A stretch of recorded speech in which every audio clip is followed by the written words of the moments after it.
Assalamualaikum warahmatullahi wabarakatuh. Bertemu lagi bersama saya, Guru Amatiran. Yang nggak ada henti-hentinya untuk terus mengajak untuk belajar, belajar, belajar, dan belajar.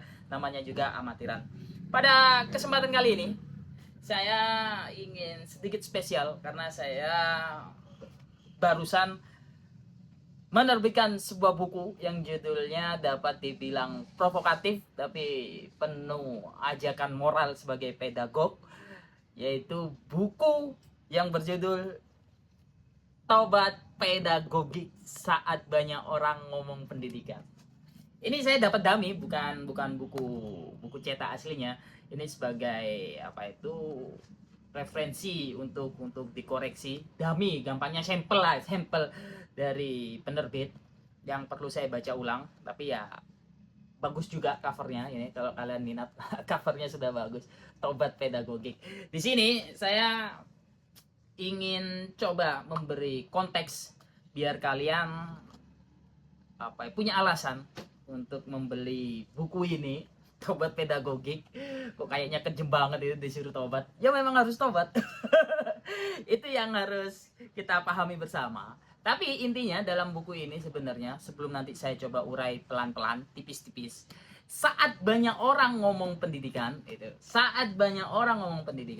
terus pendidikan itu sendiri seperti apa sih? Gitu. Wujudnya seperti apa? Kok semua orang gitu, dari lapisan yang paling bawah sampai lapisan yang paling atas, itu gampang sekali untuk ngomong, oh ini demi pendidikan, demi pendidikan, demi pendidikan, demi pendidikan. Gampang ngomong demi pendidikan itu udah kayak bahasa sehari-hari gitu. Bahkan kursus mengemudi itu disebut demi pendidikan. Kursus menggambar disebut demi pendidikan. Kursus ngutak-ngatik desain itu demi pendidikan gitu. Bahkan yang terakhir itu ada pelajaran coding itu, yang sekolahnya nggak punya komputer juga disebut demi pendidikan yang adaptif di masa depan. Ya itu persoalan yang ingin saya bahas sedikit banyak di buku saya ini, Tobat Pedagogik. Rumusan masalahnya atau salah satu pijakannya ya keadaan seperti yang saya ucapkan tadi itu. Apa sih yang perlu dilakukan? Ya tobat gitu. Tapi tobat seperti apa? Lah itu yang akan sedikit saya bahas di buku ini. Simak baik-baik. Pertama, ini teman-teman. Pertama ini ada pertanyaan yang mendasar dari beberapa teman. Apa sih tobat pedagogik itu? Sebenarnya kuncinya ada di subjudulnya yaitu saat banyak orang ngomong pendidikan. Saya mulai resah di era open society seperti hari ini, ancaman brain rot, dead expertise gitu, echo chamber effect dan sejenisnya itu. Saat orang dengan gampang ngomong pendidikan itu, yang saya sangat sayangkan, mungkin kalian pernah dengar kasus atau konten yang benar-benar viral waktu itu soal anak sekolah ditanya, sebutkan negara Eropa, jawabannya Garut. Itu ramai Garuan. Terus ada juga anak yang di tes perkalian walaupun usia sekolahnya itu udah menengah atas, SMA, SMP gitu, tapi 5 kali 7 40. 3 kali 3 15. Kan hal-hal semacam itu sebenarnya miris. Dan yang lebih miris sebenarnya, ketika ada fenomena atau fakta seperti itu, mengapa kita semua ini yang gampang ngomong pendidikan, mungkin juga termasuk saya, gampang ngomong pendidikan, itu tidak pernah berusaha bertanggung jawab terhadap fakta yang tadi itu, masalah anak sekolah yang gagap kompetensi dasar itu. Kan ini lucu sebenarnya. Kita ini sebenarnya ngomong pendidikan atas dasar apa? Tujuannya apa?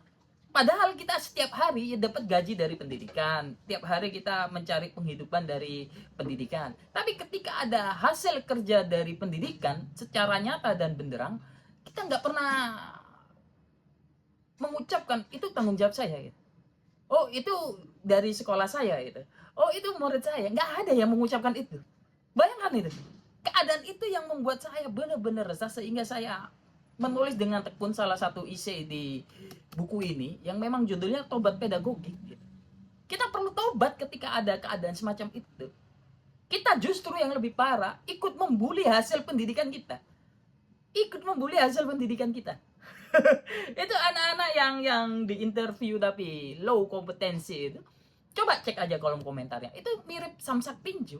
Nggak ada yang bilang, oh itu murid dari sini, gurunya ini. Lalu gurunya menimpal, oh ya maaf, saya perlu untuk tanggung jawab terhadap pedagogik di sekolah. Gitu. Orang tuanya juga perlu mengucapkan itu. Tapi kita nggak mendengar itu kan. Gitu. Bayangkan, di Jepang ada kasus yang menarik. Di Jepang itu kasusnya semacam ini. Ada anak usia sekolah, studi tour di Bali kalau nggak salah itu kasusnya. Nanti cek beritanya. Mereka ketahuan mencuri dan video itu viral. Anda tahu apa yang dilakukan oleh sekolahnya? Dia langsung press release gitu, mengucapkan bahwa ada kekeliruan dalam pembelajaran, kami akan evaluasi. Cek aja, kurang lebih beritanya seperti itu. Jadi ada sedikit pasang badan ketika ada hasil dari pendidikan itu. Ada upaya pasang badan. Dan kita kan nggak melihat hal semacam itu di Indonesia. Walaupun tentu ada mungkin yang seperti itu. Tapi gegap gempitanya benar-benar tipis. Dan lebih dominan orang-orang yang menghajar hasil-hasil pendidikan. Padahal mereka yang mengajar hasil-hasil pendidikan ini juga terlibat di dalam sana. Mencari uang di sana, dapat tunjangan, dapat uang lah sedikit banyak gitu ya. Memang gitu. Dan ini yang harus jadi refleksi bersama, termasuk saya juga gitu. Nggak ada yang spesial khusus atau apa. Semua subjek pendidikan di titik ini, saya ingin aja untuk merenungkan ulang. Apa sih yang tersisa ketika kita sama-sama lebih sibuk ngomong pendidikan gitu. Makanya headline-nya ini jelas, saat banyak orang ngomong pendidikan. Itu yang ingin saya jawab pertama. Pertanyaan yang kedua ini, yang juga sering ditanyakan ke saya terkait buku, yaitu mengapa ingin menyerukan itu? Maksudnya menyerukan tobat pedagogik. Ya karena di dalam buku ini, selain saya uraikan tadi di konsep mengapa perlu kita tobat, alasannya sederhana, karena kita sebagai guru sebenarnya, atau subjek pendidikan katakanlah ya, bukan hanya guru, langkah atau metodologi pertama yang harus dikedepankan sebenarnya adalah langkah-langkah praktis atau langkah-langkah konkret.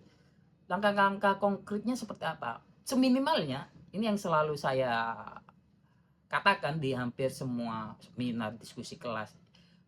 Langkah konkret dari pendidikan itu adalah Anda sendiri harus melakukannya. Karena akan lucu ketika seorang guru ngomongnya buahnya atau subjek pendidikan ngomongnya banyak, tapi dia sendiri tidak melakukannya. Ini paradoksal sekali. Dan itu sebenarnya nggak bisa diterima secara logis. Loh, Anda sendiri guru kok nggak melakukannya? Itu sama saja pemuka agama ngomong di depan mimbar bla bla bla bla kejahatan bla bla bla, ternyata dia melakukan kejahatan itu. Jadi persoalan moral dalam tubuh guru itu ada di situ. Dia sendiri harus melakukannya untuk tahap metodologi pertama sebelum mengajarkan ke anak. Itu wujud konkret. Mengapa saya serukan mending kita tobat aja lah kalau kita itu tidak melakukan apa yang kita omongkan. Saat kita ngomong literasi, ya kita harus berliterasi dulu. Gak bisa itu. Gak peduli gaji Anda berapa, itu di bab kedua. Bukan berarti saya mendukung gaji rendah, enggak. Tapi minimal, seminimal-minimalnya, bahkan itu prasyarat ketika Anda ngomong literasi, ya Anda harus melakukan upaya-upaya literasi. Gitu teman-teman. Harus melakukan dulu. Kita ngomong pentingnya tidak mencontek. Ya kita saat ujian sebagai guru atau sebagai subjek pendidikan, ya nggak bisa kita mencontek, menghalalkan segala cara, cari kunci jawaban. Itu nggak boleh. Nggak boleh. Ini bukan tentang moral lagi bagi saya sebenarnya. Ini tentang integritas dan konsekuensi dari pedagog yang kita emban. Kita ngomong hidup sehat, ya kita harus melakukan itu. Itulah contoh pedagogik yang sebenarnya. Wujud nyatanya seperti itu. Kita nggak pernah membicarakan itu di level yang benar-benar praksis. Dan itulah yang saya sedikit bahas di buku ini. Gitu teman-teman. Apa sih contoh praksis itu? Mengapa hal itu demikian? Begitu teman. Mengapa hal itu perlu untuk dikedepankan? Itu yang ingin saya jawab di buku saya ini. Saat banyak orang ngomong pendidikan itu justru menjadi persoalan. Dan akan saya jawab di buku ini. Mengapa saya serukan taubat pedagogik. Lalu jawaban berikutnya ini. Pertanyaan berikutnya itu apa bedanya dengan buku Andai Aku Menteri Pendidikan? Secara tujuan sih ya isinya sama, polanya sama gitu ya. Isinya kumpulan isi gitu. Hanya saja yang Andai Menteri Pendidikan lebih banyak isi-isi yang membahas tentang fenomena digital, yaitu guru konten kreator. Memang itu yang ingin saya tawarkan pada publik dalam bingkai persoalan keguruan yang terbaru, yaitu fenomena guru konten kreator. Aku yakin yang sudah membaca buku Andai Aku Menteri Pendidikan paham tentang maksud tujuan saya, batas-batas teori yang saya tawarkan, persoalan-persoalan yang ingin saya coba angkat. Aku yakin mereka mengerti soal tujuan dari buku Andai Aku Menteri Pendidikan, baik isi, proses, dan tawaran ide, gagasan, dan kritisnya. Dan bedanya dengan buku Tobat Pedagogik ini